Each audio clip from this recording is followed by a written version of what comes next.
Nangandam na ang Department of Education sa pagbukas sa klase karong Hunyo. Tinuig nga pagpreparar sa mga eskwelahan sugdan sunod semana. Ang report ni Nico Serino.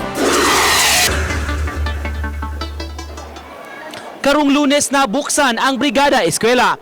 Kining naandan nga tulumanon sa Department of Education agi og pag-andam sa mga eskwelahan sa pagbukas sa klase. Nanawagan ang DepEd sa tanang mga stakeholders sa edukasyon musalmot og mutabang sa ilang preparasyon. Naandan na ang hiniusa nga paglimpyo ug pag-ayom-ayom sa mga butang nga ayuhon diha sa mga eskwelahan. It's not necessary nga it's monetary, it's not necessary nga kanang na-adri actual item, even their kanang time served to help the school. Yes, their presence to volunteer, help clean up the school, that will also help.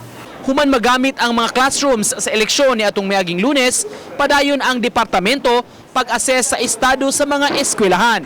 Lakip na ang paghawa ni ini sa mga campaign materials. The classes will start on June 3, and then after the Brigada Eskwela, we also have our Oplan Balik Eskwela.